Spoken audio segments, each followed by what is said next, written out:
So, hello everyone, and welcome to another JordanCon interview. I have today with me game designer and writer Bill Bridges. Thanks for joining me today. Thanks a lot. Good to be here. Bill is a game designer. He's most known for developing White Wolf's World of Darkness, and the Fading Suns fictional universe, science fiction universe. He currently is serving as project manager at Ulysses' line of Fading Suns role playing game books, which I am personally partaking in at the moment.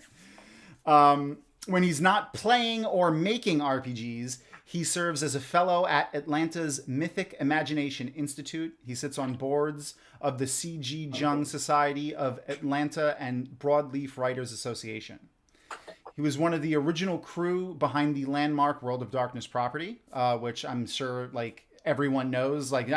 You can't be involved in the science fiction and fantasy community and not know Vampire the Masquerade at the very least, or have heard of it. But other things as well, like Werewolf Apocalypse book lines and games.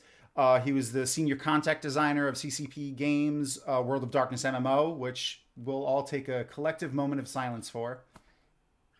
I was so looking forward to that game. So was I. I'm sure you were, and everyone else who I'm sure did a ton of work leading up to what happened, but we can get into that in the interview.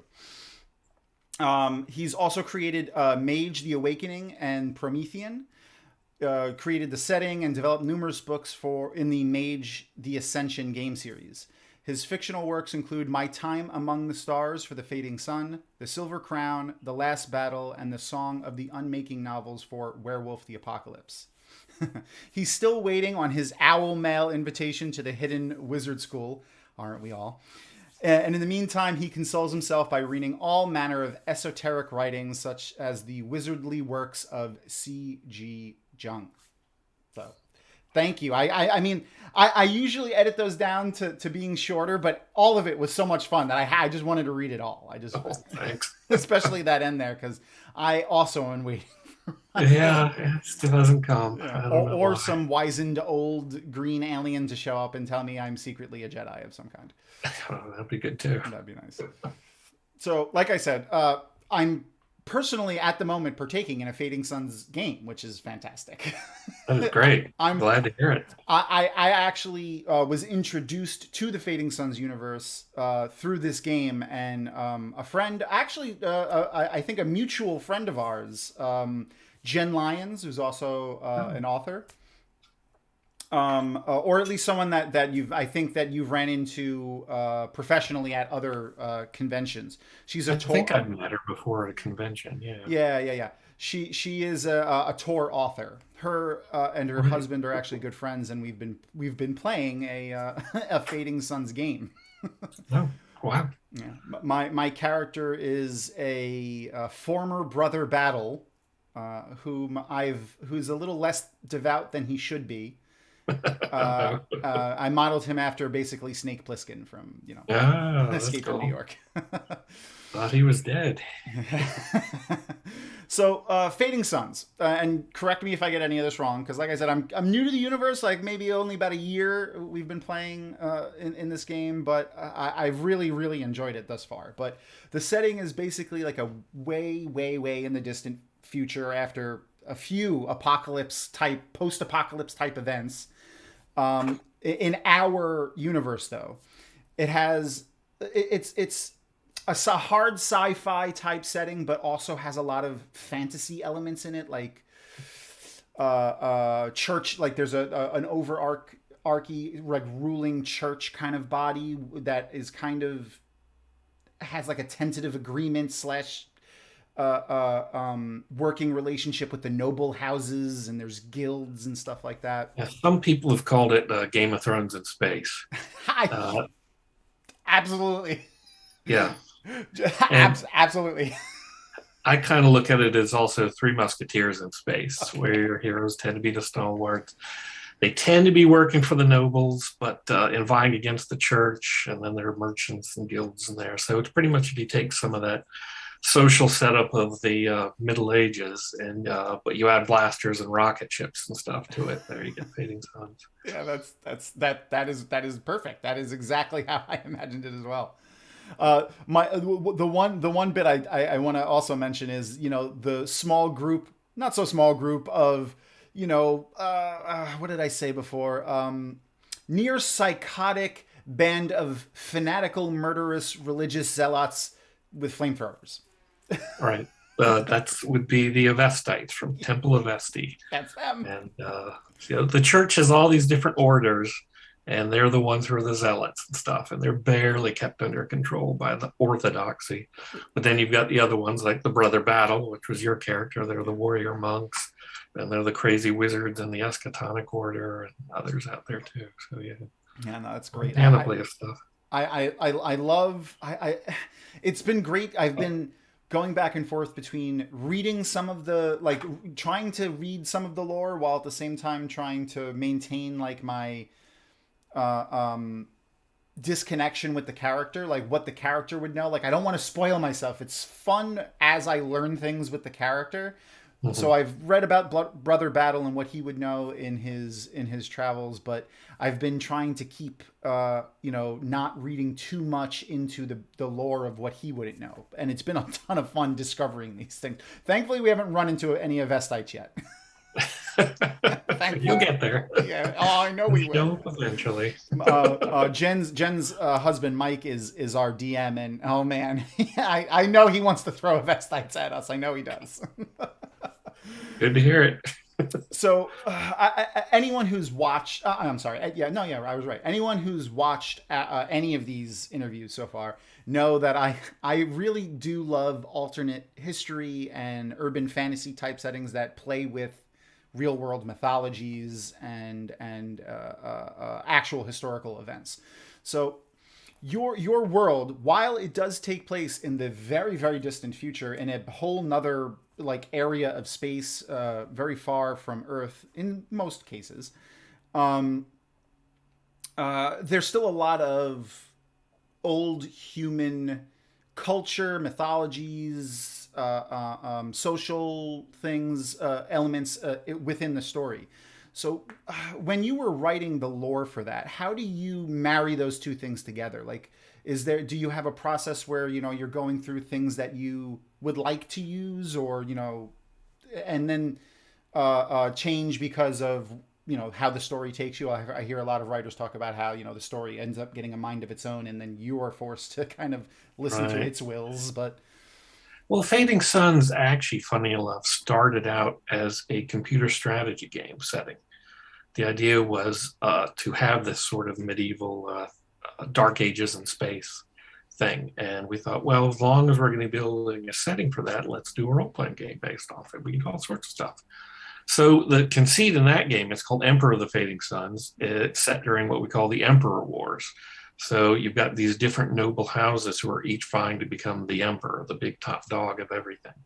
And because of the ease of play, making only 5 of those was viable. There are tons of different minor houses throughout Fading Suns that you can play, but really there are 5 royal houses, the ones who are the big guys and stuff. So it really started out as that idea. But part of this trick in the game, as you're building your technology trees to build new weapons and stuff to get one up over somebody else, one of the factors is the church could come in and burn down your labs and stuff. And that's where the Avestites come in, because literally burn down. Yes. The idea is it's 3,000 years in the future, but basically, about midway point in that, humanity spread out among the stars and built the classic science fiction High Republic of universal emancipation, high technology, and then they squandered it, fought over, and it collapsed. And you're kind of in the ruins. And the church blames technology and its hubris for a lot of the problems humankind has encountered. And so they kind of police just who can use technology and how far you can go and stuff. So what started out as kind of a game mechanic and a strategy game of having an element in the game that came in to burn down your labs to keep you from, an easy route up to the top, became a big background element in the story too. And it fit into the whole idea of the medieval church controlling the souls and minds of men. And that gave a nice détente to what in the Middle Ages, you start seeing the rise of these merchant classes and their powers growing stuff too. And the Fading Suns, what they are is actually the remnants of the prior, more technological oriented uh, inventors and scientists and stuff. And they now form into guilds. And so they actually wind up policing technology as much as the church, if not more, because these are their exclusive secrets, their trade secrets. So, for instance, the Charioteers Guild kind of controls star travel because they know all the coordinates to set the route through the jump gates, these big giant alien artifacts that allow for star travel. And anybody caught bootlegging a jump key, was in big trouble and stuff. So, you've got all these sides trying to maintain their own power bases against somebody else's side, and each trying to push the limits until someone else, slaps them down and stuff. So, and that's where you're set. Your players are, thrust into this sort of world, and they've got to kind of make their own way against that sort of environment. Yeah, absolutely. And like that, I mean, the description of Game of Thrones in space is perfect. Or I'm not sure. You would know the dates better than me probably. Is it more apt to say Game of Thrones is Fading Suns on? They came out in the exact same year, 1995. Right. So obviously he was writing it before it was published, and we were developing this before we knew that existed. Great minds think alike. Exactly. It works. It works. I love the interplay between because while there are many factions, it's almost like there are three. You have the church, the nobles, and the guilds, and then there's the people below all of them that are kind of being ruled over by one such or another. But there's like this tentative. What I've noticed in playing the game and reading the lore, there's like a tentative alliance almost / they tolerate each other, where it's the guilds tolerating the nobles and vice versa, and then the church and both of them. And they know we need technology because flying in space and defending against threats with guns and armor and stuff like that require computers and all those things. Mm-hmm. But the general populace, the people, don't really even understand those at all. Like they call computers thinking machines, and it's a really interesting juxtaposition of completely technological null people and space travel. The ease of space travel with an almost completely technologically ignorant populace. It's a fun little. Part of the thing was when the Republic built a lot of this stuff, they made it so easy to use and very enduring. So some of it's still around, even though they don't know how to make it anymore. Yeah. Sometimes they do, and again, these are exclusive trade secrets. So part of the thing is to go around in the ancient ruins and find some of this old stuff that was brand new during the Second Republic. But to you, it's an artifact, and it's a very rare sort of thing too. That's exactly what we're venturing out to start doing now in our game. Actually, is going out. We've become knights. Dubbed from the Emperor, because our game is taking place after Questing the Emperor Wars. Questing Knights, and we've gotten like our first type of mission. We're going to find a derelict ship out in space, and we fought some husks. Of course, which are the zombies. Space zombies. But to get into the lore a little bit more interesting than that, it's. From what we've discovered so far, and I don't want to spoil anything for anyone who wants to play in it, but feel free to expand on this. The zombie-like creatures are less a zombie in the sense of like the traditional like Walking Dead type zombie, where it's like a virus of some kind, and more of an actual supernatural demonic type presence that somehow can inhabit people or corpses or vice versa and create these creatures, right? Yeah, they come in all sorts of different types, but the idea is in Fading Suns, you don't know where to draw the line between science and religion and weird mystery and stuff, because there's all sorts of strange things going on out there, and they weren't necessarily solved by the Second Republic science, and so it's relegated to the occult and strangeness, and it could really be magic, or it could simply be some phenomena that no one's understood it enough to put it into a textbook of science and stuff. Yeah. A lot of that we leave up to players and game masters to figure out where they want to draw that line, but it's definitely a lot of weirdness and strange stuff going on. The church can pray and produce miracles. Again, are they, is this true God magic, or are they tapping into something no one's understood before? When one of the things you encounter are the ruins of an ancient precursor race that built the jump gates, and their material and their stuff was so high tech beyond understanding, and it touches on psychic powers and consciousness and stuff. So all sorts of weirdness happens through that, and aliens, and there's probably demons out there. There's all these rumors of what they call void krakens, basically things out in space that eat spaceships. So who knows what's out there. The deep ones, almost. I've really enjoyed our forays into the lore so far, and I can't wait to keep finding out. And I got to say, you are 1,000% correct with as a player, as someone who is new-ish to the lore. I like myself, not my character, because my character too, but me. I don't know where the line is. Is it supernatural? Is it science? Is the church real? Like they're performing miracles? We do have a priest who cleansed one of the zombies with a rite, and we also have killed them with weapons. So it is a really fun setting. I gotta say, I've had a great time with it. Glad you're enjoying it. So the church is based off of, and again, correct me if I'm wrong, this is just my interpretation of it. It seems like it's based off of like the Catholic, religious, maybe of the Dark Ages kind of. Well, the inspiration was that kind of that's what I mean. Catholic thing. Inspired. We also borrow from Eastern Orthodox in there too, those kind of theologies.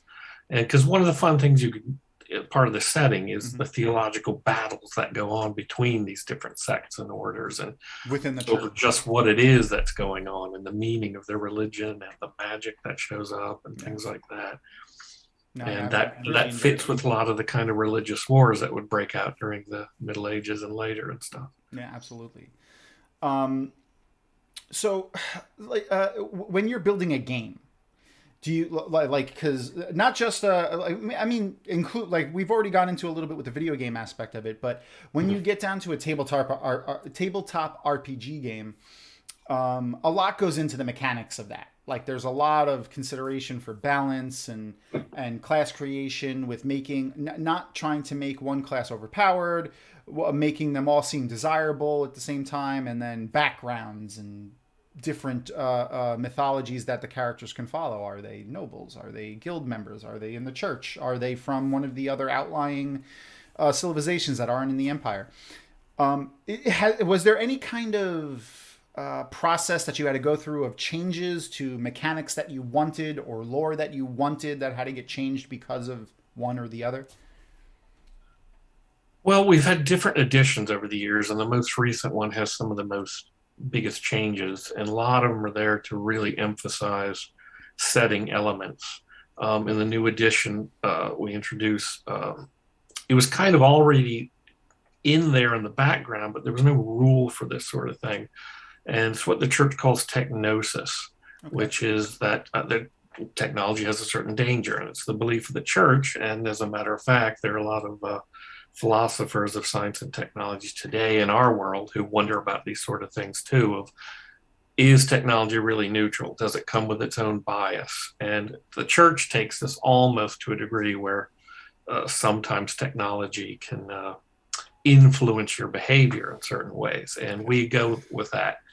The idea being is if you're carrying too much high technology that you can't really handle, and as you're using it, it might kind of start to affect your behavior.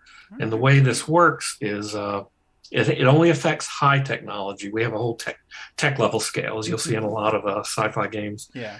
And this only kicks in at tech level 5 and above. We here right now in our present era, we're really in tech level 4. So we haven't encountered this much. We're starting to in bits and pieces. Yeah. But at tech level 5, this tech starts to affect you. So for instance, if you're wearing an energy shield, which was one of the classic Second Republic high technology items, that's kind of rare now. But the idea is it will protect you from guns and bullets and stuff. And you can even, what they did in the Second Republic, crazy kids would wear these things, jump off buildings and, survive the fall, that kind of stuff. Of course.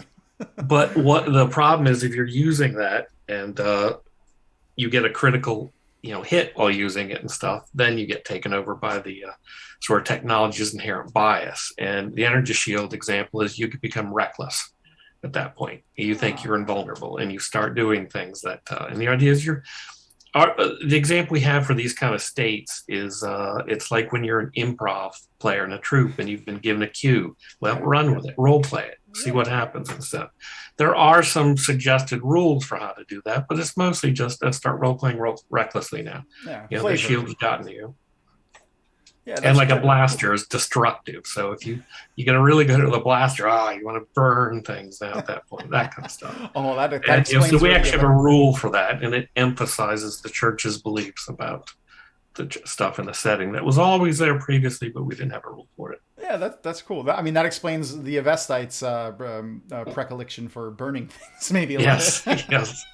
Their flame guns make them quite destructive, and they like it. Oh man, no, that's really cool. That's really cool. I'm always interested in like alternate history and fantasy, and then like how adapting it into games and stuff. That's really that it's an interesting process that creatives such as yourself, whether you're writing a novel or developing a game, a video, whether it's tabletop or video, like it's a really interesting process to just see a little sneak peek into the genius that goes into that. And I do mean that wholeheartedly, because it is great. It's a ton of fun. I'm 100% honest. I've been having a great time with it, and I think everyone should go out and check it out. But anyway, I digress. So the other thing that we spoke about or that I mentioned earlier is the World of Darkness setting that you were involved in. Like I said, the MMO that wasn't. I remember playing Vampire the Masquerade back in what was it, the PC game out back in the early mid to late 90s? Was it Bloodlines? Yeah. Yeah, that was late 90s. 97, 96. Maybe it was 2000. I can't remember. I can't remember either. I mean, yeah, forget about the last 2 years. Yeah. I realized how old I was recently when I saw my cousin over Christmas, his son is graduating high school. I was like, who is that person right there? What's happening right now? But I mean, like I said earlier, it's hard to be into science fiction and fantasy and not at least have heard of Vampire the Masquerade. So why don't you tell us about your involvement in the MMO and the game design there? Maybe some aspects of it that you enjoyed. Yeah, I'll start out by saying that I was with White Wolf way in the early days. I was brought into the Werewolf game line. I'd also worked on Vampire, did pretty much all the World of Darkness games in one form or another. Then I left to do my own company. We did Fading Suns. Yeah. And at some point in the early aughts, I went back to White Wolf to do some work on Mage, and then we kind of ended the old World of Darkness, created a new one, and that we did new games for that. And then we wound up merging with CCP Games, who did the EVE Online MMO, to do an MMO for the World of Darkness. And boy, there were a lot of great ideas we spent a lot of years working on, and then kept changing our minds and going in different directions, and wheels spun here, then we get going. And one of the frustrating things is, EVE was an ongoing game. But with an MMO, you have to keep things moving. And some times would happen that, they had to get a new material out, and things were running behind. So they would borrow some of our people to go work on that, and then our game would slow down. And it just kept happening. And, among other things, it just wound to a halt eventually. Yeah. I mean, it's sad, it does happen, and usually, and oft times it's no fault of the team involved in the creation. It's just like you said, it's by sheer happenstance of other things becoming, either higher priority or just trying to play catch up, and it just ends up happening. Yeah. I mean, these are big, giant, monstrous endeavors. Oh yeah. And it's tough to get them going. And, from the outside looking in, it's huge and monstrous. I can only imagine from working from the inside.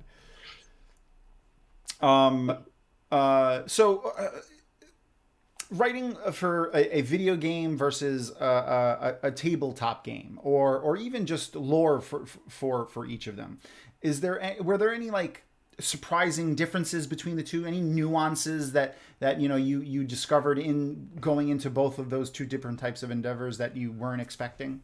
Well, I mean, all video games are different. There's a different All genre for types, yeah. them, I mean, right? And one of the things about the MMO we were aiming at was a world without instances and stuff. That which was like what Eve was, and that made it really hard to pull off some of the deeper level lore and of the White Wolf games and stuff to bring it out. And other problems too is you don't really want part of the wonder of the tabletop role playing games. You can do these thick books of all sorts of background and history where people can get all sorts of great ideas off of. But nobody in a video game wants to sit down and read that right then and there. They're in a game, they're immersed in something. Mm-hmm. And so it's tough to pull off that kind of richness of lore in a video game. They have to encounter it in the game itself. A game like Bloodlines did a really good job of pulling that off. It's harder to do in a game that's, no instances, anybody can pop in. A living game. Yeah. Like, and we were wrestling with that a lot. But one of the things is you got to work with brevity. You're a lot quicker, images, happenings, things like that. So it's an entirely different medium than when you're working in a tabletop role-playing game, where part of the game in White Wolf way back in the day is words, words, words. You were just churning out tons of words. Whereas when you're doing the video game, you're just paring it down to the most brief, intense little bit you can get. Little nuggets of lore. Yeah, exactly. Yeah, that's interesting. You don't think about it like that. It's, you want to put in so much lore into a video game, especially an MMO. Like it would require, like to get that type of scope would require a huge game, especially with no instances like that. For people who don't understand, that's like, basically when you're moving around in a video game, loading times, loading different areas where they're inaccessible from the area you're in, you have to go into some sort of mid area or a loading screen to get to them. But in an entire living world, to have a constant ongoing lore like that with gates to get there, and there's a lot of stuff to consider. It's all which is why, I mean, I'm glad it's starting to happen now. But for a long time, video games weren't looked at as the art and creative, how much creativity has to go into them at every level. And I'm glad that they're starting to get recognized for that in the recent times, the last like 10 years or so. But that's good. So are there any like tabletop games or role-playing games, video games, board games, anything like that you're currently playing or looking forward to, or books that you're reading, anything like that? Well, I am in a number of campaigns right now. Oh. They're having problems with COVID here and there, so we'll miss whole periods, and then we come back, and then we're about to come back again to some of them. Yay. And strangely enough, they're not White Wolf games. It's D&D. One's a D&D 5th edition game. Okay. One of all things is a D&D 4th edition game. Oh. We have played 13th Age, which is it's kind of D&D meets Storyteller in a certain way, that was done by Jonathan Tweet and others. And an interesting game. And so we kind of revolve around these different ones. And then I've done some board games. But then we've got this pickup game that when the others aren't ready to run, we're at a pause in a sense. Mm-hmm. Me and the old White Wolfers have played the Street Fighter, the role-playing game, which we put out way back in the 90s, based off the video game. And it still, to my mind, to this day, still has the best martial arts combat system of any game. It's just a lot of fun. I got to check that out. That's fun. I played, forget about it. How many hours of Street Fighter I played with my friends on, at the arcade, on NES, like. The idea with the game, the tabletop game, was to take that world and turn it into kind of a modern pulp adventure game. Yeah. Where you're going around the world, adventures, mysteries, whatever. Yeah. And meanwhile, you get into these fights. Yeah, I mean, it's perfectly set up for that type of pulp noir type thing you can play with. Yeah, that's great. Yeah, it's a lot of fun. So, just to dip in a little bit, what class are you playing in your current D&D 5th edition game? In the 5th edition Or game, what's your character? he's a paladin, and I'd never played a paladin before. And this is set in the Forgotten Realms, Okay. and he's a paladin of Ilmater, which is the martyr god. Oh. So he's pretty much a guy who's into the whole, somewhat like the Avestites and Fading Suns, I was gonna say. kind of into that, self-flagellation kind of, Okay. I will be the martyr kind of character in a way. That's fun. And so yeah, paladin. I'd never done one. They're fun. Yeah. I've never played one as a player, but I've used one. I forgot what it's called. Oath Breaker Paladin as an NPC, and it made me want to try playing a Paladin. I think it's the only class I've never played, but. Yeah, no, that's. Do they know about the Avestites, the people in this game? Like, Yeah, they're aware of them. okay, all right. And then the 4th edition game I'm playing a warlord, which is a class that was new to 4th, I believe. I don't remember them being in 3rd and stuff. And that's an interesting kind of character because you're kind of controlling the battlefield. You're helping the other characters. And things you can do is instead of taking a turn yourself, you order another character to do it instead. So you're in a sense, especially if you pair that character with a rogue, Ooh, man. some serious damage you're doing on the battlefield. Rogue is attacking who knows how many times. Yeah, it's just, you just in a round. Because some of the many things you can do is give people extra move actions, and then you're doing what's called, what I really love, an inspiring word. So instead of being the clear cuts to run over and touch somebody, you're yelling at them, like, "Get up, man, get up!" And all of a sudden they get a little boost of hit points, and they're up and fighting again. That kind of stuff. That's fun. That's a ton of fun. So like like the field general almost, and where you can really go. Like if you want to, you can really dive into the role play of that and play with it and work it into the character's more of like a utility buffing type character. Yeah, well, I borrowed some of those ideas from Fading Sun's 4th edition. The idea being that all priests get this perk called Inspiring, where they can give their victory points to other players in the game, in a sense. So they're, in a sense, inspiring the others into better action. So if somebody really needs a victory point to add to his, to get that plus in the die he needs, his priest can give it to him in a way. That's cool. So as a brother battle in the 4th edition, you'd be able to do that because you'd have the Inspiring perk. Yep. He's the way I have my character set up in this game. So are you familiar with the Dresden Files, Jim Butcher series? Yeah. Okay. So I built him as kind of like a warrior with a medic back. So he's kind of like a field medic almost in Brother Battle. Like he has the know-how of medicine, but he's also a fighter. So I built him kind of like Butters a little bit, his personality from the Dresden Files. His name is Guy instead of Butters. Yeah, I'm terrible. I'm absolutely horrible. I know. But yeah, no, I've been really enjoying the Brother Battle aspect. So he's kind of a medic, like off the battlefield, but on the battlefield, he's still got that training. So he's, he wears, I don't have Brother Battle power armor, which for the people who aren't familiar with Fading Suns, think of like a space marine almost. Yeah, that's a high level thing. Yeah, that's a high. Yeah, we're not there yet. I have just combat armor, simple combat armor, and he does have a laser rifle. So that's cool. The highest tech thing I believe any of us have for combat wise, other than our spaceship, which doesn't have any guns on it. But we're working there. We're working on it. So are you working on anything right now that you can tell us about? I don't we got to be respectful to the NDAs. If you have anything going on right now, I don't want to I'm not going to put you on a spot. I'm continually working on new Fading Suns books. The ones I'm working on right now can't be announced yet, but I am polishing up. We just we had a wave of books we did a crowdfunding for last August, and we're about to do a little boosting crowdfunding for anybody who missed it, the New Frontiers wave, and those are starting to go out to backers now in the PDF form. We're getting some errata, and then they'll go off to print. One of them in this set, which is really cool, is a guide to spacecraft. So it's full of these tons of spacecraft, got deck plans fully illustrated.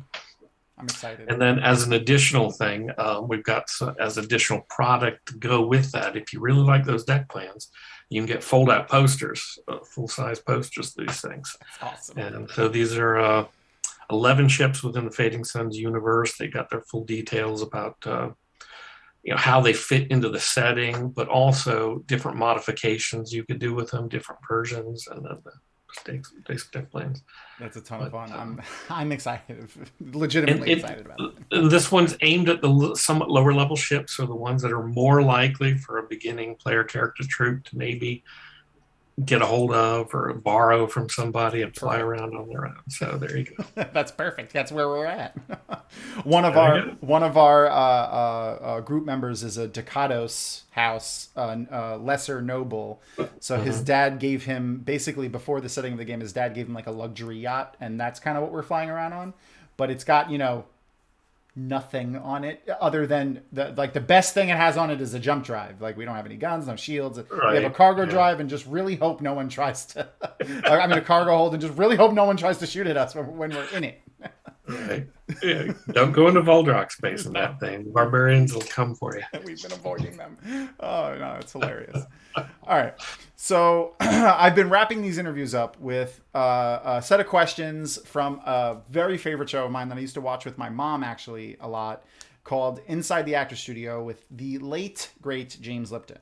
He was the interviewer. The interviewees were always like super famous celebrity actors. And the studio audience for that show were his acting class. So he would wrap up those interviews with the same batch of questions. I've pared those down to just a few of them that I really enjoy. And we've been having a pretty good time asking them to everybody. And I really believe there's like a case study here with some of the answers to these.